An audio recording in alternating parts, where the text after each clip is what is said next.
ये puzzle 9% destination based और एक है अनसर्टेन वाली पज़ल, मुझे बहुत परेशान की। गजब का लेवल तब बढ़िया एकदम।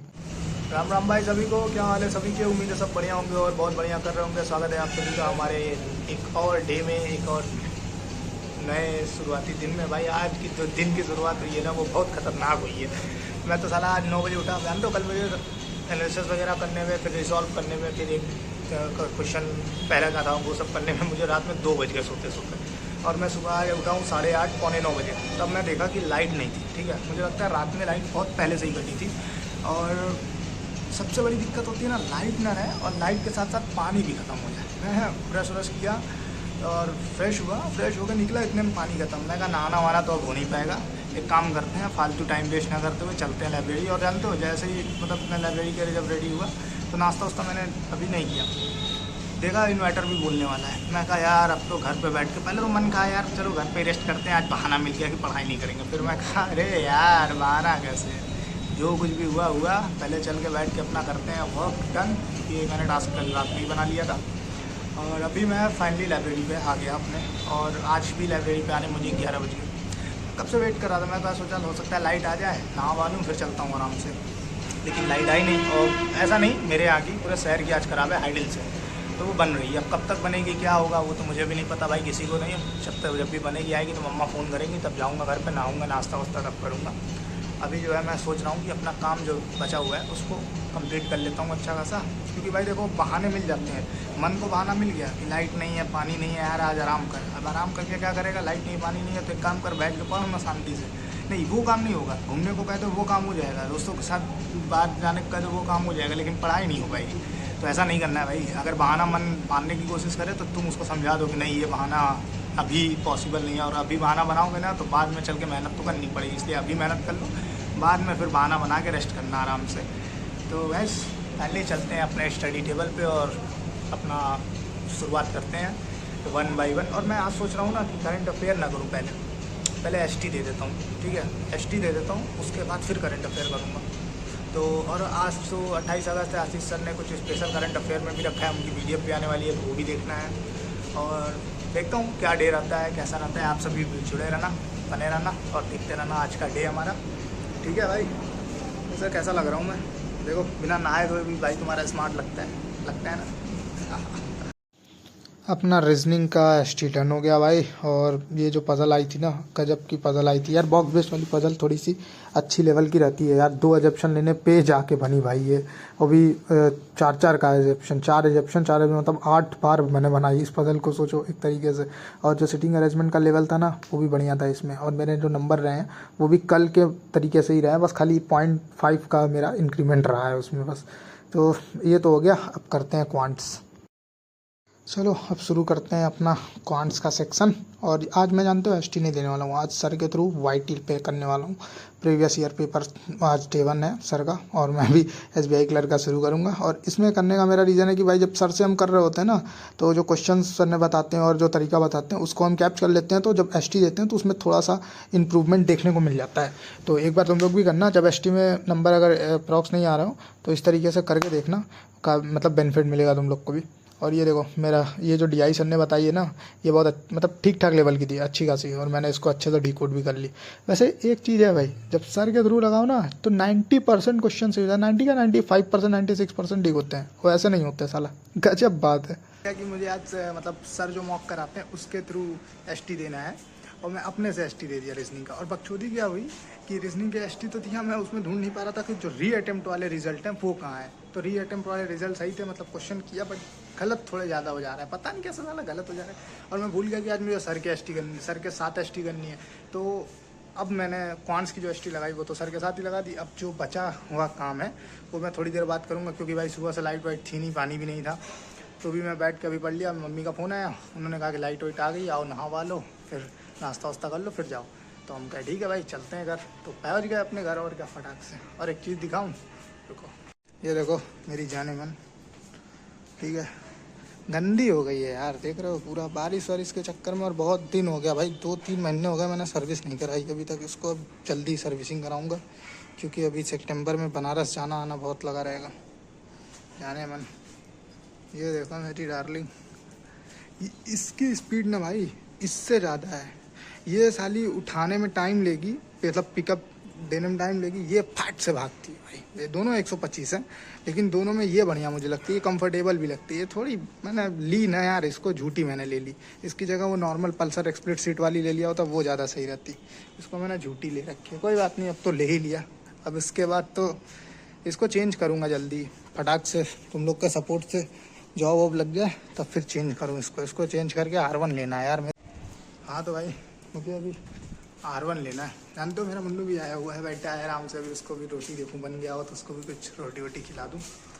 और अब चलता हूँ, करता हूँ पहले ब्रश नहीं किया मैंने आज, नहीं ब्रश कर लिया था, हाँ भूल गया, देखो ये भी भूल गया मैं ब्रश किया हूँ कि नहीं।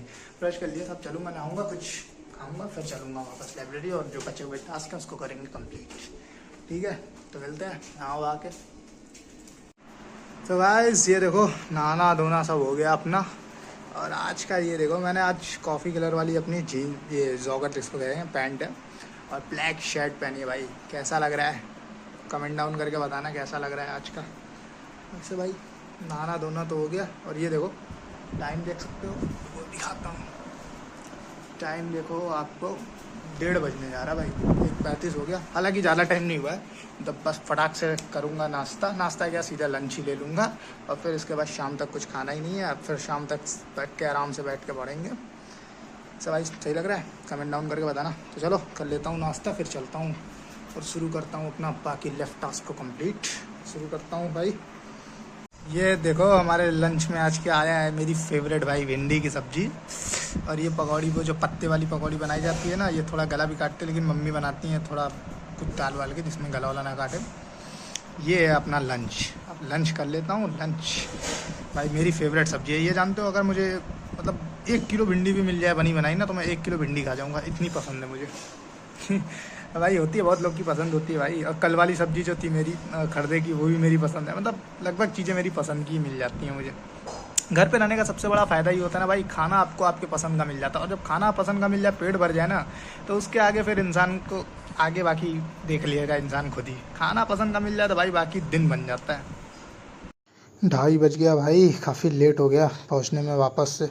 इसीलिए जब ब्रेक हो जाता है ना 1 आध घंटे के लिए, तो दिक्कत थोड़ी सी हो जाती है। हालांकि कोई नहीं, अभी मैंने पहले आया बैठा तो मैं सोचा कि एक काम करता हूँ, पहले मॉक लगा लेता हूँ। फिर मैं सोचा नहीं पहले मॉक नहीं लगाता हूँ, पहले प्रॉफिट एंड लॉस के टॉपिक वाइज अर्थमेटिक के कंप्लीट कर लेता हूँ। इसमें 4 लेक्चर हैं, तो 2 आज कर लूँगा और 2 कल कर लूँगा। और 2 लेक्चर मेरे कंप्लीट हो जाएंगे तो उसके साथ साथ मैं 10 से 20 क्वेश्चन लगा लूँगा। आप लोग भी ऐसे ही क्या करो भाई, जैसे कोई कंसेप्ट सर ने बताया, एक क्लास है या एक क्लास कंप्लीट किया, उसके से रिलेटेड 10 क्वेश्चन लगा लो पीडीएफ के थ्रू, या एस क्वांट की बुक होगी आप लोग के पास, या जो भी आप लोग के पास मैथ की बुक है उससे लगा लो। तो इससे क्या होता है, कंसेप्ट तुरंत के तुरंत रिवीजन हो जाता है। तो ये तो हो गया कंप्लीट, अब करते हैं मॉक। तो गाइस फाइनली मॉक मेरा डन रहा, और इसमें भी परेशान मुझे किया इंग्लिश ने। ये भी इंग्लिश का जो पेपर आया था ना, वो मॉडरेट लेवल का था, ऐसा मैं कह सकता हूँ भाई, अभी दिखा भी दे रहा हूँ। मतलब इसमें थोड़ा ज़्यादा गलती हो गई, बाकी सबसे बढ़िया गया रीजनिंग में सिर्फ और सिर्फ मेरा एक ही गलती हुई। ठीक है, 1 मिनट ओपन कर लूँ यार, वो साला ओपन क्यों नहीं होता है यार। ये एक तो ये प्रॉब्लम बहुत ज़्यादा है, कभी कभी ओपन नहीं होता, ओपन होता है तो एकदम बैक चला जाता है, फिर उसको ढूंढूँ कहाँ पे है, इसमें टाइम कंज्यूम ज़्यादा हो जाता है। ये देखो मॉक वॉक पूरा एकदम बढ़िया से आके। वैसे मैं पेपर और पेज पे अभी नहीं कर रहा हूँ, अभी कॉपी पे ही कर रहा हूँ। वैसे पेज और पेपर लेके करता हूँ, 2 पेज ले लेता हूँ, उस पर ही पूरा मॉक कंप्लीट करता हूँ। ओपन हो जा भाई, हो गया। ये देखो इंग्लिश में भाई, ये रुको 1 मिनट दिखाता हूँ तुमको। ये देखो, ये साला ऐसा कौन सा एरर होता है यार, ये लेवल कौन सा है एरर का, गजब का क्वेश्चन है ना भाई एरर का लेवल। मतलब स्टेटमेंट बेस एरर का क्वेश्चन है यार। और इसी चक्कर में मेरा अटेम्प्ट भी कम हो गया, मतलब थोड़ा मॉडरेट लेवल का था तो अटेम्प्ट भी मैंने कम किया, और प्लस ऊपर से गलत भी थोड़ा हो गया। गलत नहीं होता ना, एक्यूरेसी मतलब अभी भी मेंटेन नहीं हो पा रही है। और पैसेज देखो, पैसेज कितना तगड़ा और लंबा पैसेज है, ये देखो ठीक है भाई, अच्छा खासा लेवल था। अब पूरा फिर से करूँ बढ़िया से एनालिसिस, और एक बार फिर से रीड आउट करता हूँ और करता हूँ एनालिसिस टॉपिक वाइज सारी अच्छे से। उसके बाद फिर नेक्स्ट सेक्शन पे सोचता हूँ क्या करना है क्या नहीं। अभी तो ये देखो मैथ तो काफ़ी सही था भाई, डीआई अच्छे लेवल की थी, और मेरी डिकोड भी हो गई, 2 डीआई थी। और नंबर सीरीज, इसमें क्या नंबर सीरीज़ के क्वेश्चन नहीं दिए थे। और अर्थमेटिक भी इजी था, अर्थमेटिक भी मैंने कर लिया। और कैलकुलेशन में मेरे थोड़ा लेंदी कैलकुलेशन, मतलब क्वेश्चन जब आते हैं तो उसमें थोड़ा टाइम ज़्यादा लग जाता है, तो अभी कैलकुलेशन में मुझे टॉपिक वाइज लेके प्रैक्टिस करनी है। हालांकि सही हुए हैं, बट एक एक कैलकुलेशन में गलती हो ही गई। मतलब कैलकुलेशन में भी एक दो गलती हो भी, ये जानते हो ये गलती बहुत मुझे आगे चल के बहुत महंगी पड़ेगी, क्योंकि ये गलती होनी नहीं चाहिए कैलकुलेशन में जनरली। कोई नहीं, अब आज से क्या करूँगा, टाइमर लगा के क्लब ऑफ क्वेश्चन बनाऊंगा, उसकी प्रैक्टिस करूंगा। ऐसे आप लोग भी कर सकते हो। क्लब ऑफ क्वेश्चन मतलब 10 से 15 क्वेश्चन लो, ये अपना सिंप्लीफिकेशन के, टाइमर लगाओ 7 मिनट का या 6 मिनट का, उसके अंदर में करने की कोशिश करो। और या तो टॉपिक वाइज टेस्ट जो आता है उससे लगाने की कोशिश करो, या क्विज से भी लगाने की कोशिश करो। और ना तो एक बार बैठ के वन शॉट कम से कम 50 क्वेश्चन बैठ के लगा डालो, अगर फिर भी ज़्यादा दिक्कत आ रही है तो। नहीं तो मुझे तो ऐसा दिक्कत नहीं आ रही ज़्यादा, खाली थोड़ा सा प्रैक्टिस की कमी है, प्रैक्टिस कर लूँगा तो सही हो जाएगा। और रीजनिंग में तो भाई बढ़िया गया, रीजनिंग तो भाई मेरी तगड़ी गई भाई। इसमें जानते हो रीजनिंग सेक्शन में जो मेरे सिटिंग अरेंजमेंट आई थी वो भी सही, मतलब अच्छी खासी आई थी, पजल भी अच्छी खासी आई थी। और गलती बस एक तो भी सिलॉक्स में हो गई, और मुझे ये लग ही रहा था कि मेरा गलत होगा, क्योंकि इसमें मेरा जब मैंने किया ना तभी समझ में आया था, हाँ मुझे लग रहा है, क्योंकि दो जो बी वाला ऑप्शन था ना उसमें थोड़ा सा मुझे कन्फ्यूजन था, बी और ए पे, कि ये होगा कि नहीं होगा, तो हो ही गया गलत। और ये देखो अच्छी खासी लेवल की 8% अच्छे खासे लेवल की सिटिंग अरेंजमेंट भी थी, और कोडिंग डिकोडिंग भी थी। कोडिंग डिकोडिंग के मेरे सारे क्वेश्चन सही हुए अच्छे खासे। तो अब ये तो हो गया मेरा कंप्लीट, और ज़्यादा इसमें एनालिसिस करने में मुझे टाइम ज़्यादा जाएगा नहीं, थोड़ा ही टाइम जाएगा। और ये पजल जो आई थी ना भाई, 9% दिया था, और डेस्टिनेशन बेस्ड पजल थी, डेस्टिनेशन बेस्ड, उसमें 9% पे बैठाना था, और अनसर्टेन वाली सिटिंग अरेंजमेंट भी आई थी। तब भी मैंने टाइम के अंदर में कर लिया, बस लास्ट में यही कुछ क्वेश्चन छूट गए मेरे, ये छूटने नहीं चाहिए। तो हो गया डन भाई आज का। अब चलता हूँ, पहले थोड़ा सा 5 मिनट का रेस्ट, फिर next session. Back after 5 minutes break भाई, सिर्फ 5 मिनट, वो भी बाहर अमन भाई एक दोस्त है वो मिल गया था, उससे बात करने लगा। और सुबह करंट अफेयर था नहीं, तो मैंने सोचा मॉक के बाद कर लेते हैं करंट अफेयर, थोड़ा माइंड भी रिलैक्स हो जाएगा। और पढ़ने में क्या है, तुरंत कल पूरा मॉक देने के बाद तुरंत अगर तुम सेक्शन पे स्विच करते हो पजल या सिटिंग या कैलकुलेटिव पार्ट तो नहीं हो पाता, तो मैंने सोचा कि मॉक दे देता है, सॉरी करंट अफेयर कर लेते हैं सर से। और वैसे भी सर आज जो है पहले से ही बोल रखे थे कि आज 28 तारीख की थोड़ी अच्छी करंट अफेयर, मतलब आप लोग के लिए सरप्राइज़ है। अब देखो लास्ट में बताएंगे सरप्राइज़। और कितना बढ़िया कोड देते हैं सर यार, मज़ा आ जाता है ये कोड पढ़ के। चलो कंप्लीट करते हैं पहले भाई। करंट अफेयर के बाद मैंने सोचा कि इंग्लिश कर लेते हैं, फिर मैंने कहा नहीं अभी तो हमने मतलब मेंटली प्रेजेंट वाला काम किया है, तो एक काम करते हैं पहले लगा लेते हैं अर्थमेटिक के टॉपिक वाइज क्वेश्चन, परसेंटेज और रेशियो। मैंने परसेंटेज और रेशियो लिया, 2 सेट मुझे लगाना है, और मैं ये पूरा लगाऊंगा आराम से बैठ के। फिर उसके बाद करूँगा इंग्लिश का MT, मतलब संतोष सर के साथ। तो आज मैं सोच रहा हूँ कि ये दोनों कंप्लीट कर लेता हूँ। आ गए हमारे संतोष सर एक पावर मॉक के साथ। भाई संतोष सर पहले क्यूट लगते थे गोल मटोल से, अब मतलब स्मार्ट लगने लगे हैं, धीरे धीरे स्मार्ट हो जाता है भाई। तो संतोष सर 2020 में कैसे थे, अब कैसे हो गए भाई, कमाल है। और सर मेहनत भी बहुत करते हैं और बहुत बढ़िया तरीके से पढ़ाते भी हैं भाई। इनसे करने में मुझे बहुत मज़ा आता है इंग्लिश, और इनका कंपेल फार्मूला रिएक्शन बहुत मस्त है। तो चलो इसको कर लाऊँ कंप्लीट, फिर मिलता हूँ आप लोग से आराम से। सांसों की माला पे सिमरू मैं पी का नाम। तो भाई आज का जो मेरा टास्क था 80% मेरा टास्क डन हो चुका है लाइब्रेरी में। 2 टास्क बचे हुए हैं जो मैं सोने से पहले कंप्लीट करके फिर उसके बाद आराम से सोऊंगा। आज का लाइब्रेरी का डे तो भाई कंप्लीट रहा। और जानते हो अभी क्या हुआ, मैं पढ़ते पढ़ते जब क्लास कर रहा था तो किसी की याद आ गई यार। और जब ये याद आती है ना तो दिल एकदम बेचैन हो जाता है भाई। मैं भी आ रहा हूँ मोहब्बत में बाकी जगहों की तरफ। ये याद नहीं यार मूड पूरा डिस्टर्ब कर देती है यार। इतना अच्छा खासा मूड बना हुआ था, पता नहीं कहाँ से वो याद यार। और मैं इस चीज़ को कंट्रोल भी हमारे हाथ में भी नहीं होता, वो साला कब आ जाए। बट ये है कि थोड़ा अभी टहलते घूमते मूड सही कर लूँगा मैं अपना गाना वाना सुन के। लेकिन याद याद होती है भाई। एक बात तो है, कुछ लड़कियां होती हैं जो अपने बंदे का साथ हर समय देती हैं, सफलता उसके पास नहीं रहती, वो प्रिपरेशन मोड में रहता है फिर भी, और सफल होने के बाद भी, ठीक है। और कुछ ऐसी होती है ना जो प्रिपरेशन के टाइम पे साथ तो रहती हैं, बट जब वो सफल हो जाती हैं ना तो साथ छोड़ देती हैं यार। भाई एक बात तो है, लड़के भले ही सफल हो जाएं, वो वेट कर सकते हैं लड़की का सफल होने का, या लड़की को अपना बनाने के लिए वेट कर सकते हैं। बट अगर लड़कियां सफल हो जाए यार, उनको अगर जॉब मिल गई अच्छी जगह, तो वो अपने बंदे का हर एक चीज़ भूल जाती हैं। उस टाइम पे जब बंदा समझा रहा था, चीज़ें कर रहा था, तो वो अंडरस्टैंडिंग था, केयरिंग था। बट अब वो नहीं है। अब ये चीज़ उन लोग को बेस्टिंग लगती है भाई, क्या बताऊँ यार।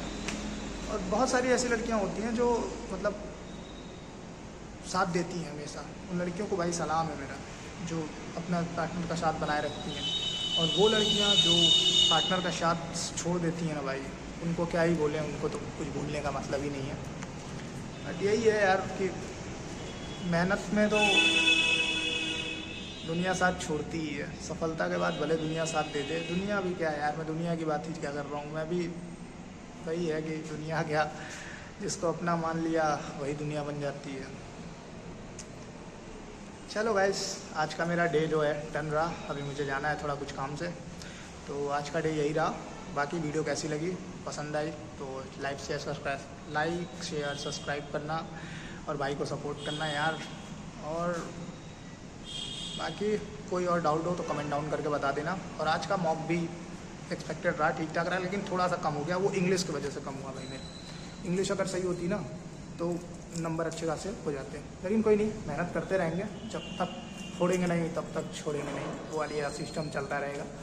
और ये याद का क्या करूँ मैं, कोई नहीं, क्या ही कर सकते हैं। परेशान होना लिखा है तो परेशान होंगे। तो चलो फिर मिलते हैं अनदर डे में, अनदर वीडियो में, ठीक है भाई। राम राम सभी को, ख्याल रखो अपना, अच्छे से प्रिपरेशन करो, ऑल द बेस्ट। और भाई पार्टनर वगैरह अगर कुछ बोल देना तो ज़्यादा डिस्टर्ब होकर अपनी पढ़ाई मत डिस्टर्ब करना। मैं भी अभी थोड़ी देर के लिए डिस्टर्ब हूँ कि चाय वाय पीऊँगा, फिर पढ़ाई करूँगा। यादें क्या है, आएंगी चली जाएंगी, बट कंट्रोल यहाँ होना चाहिए।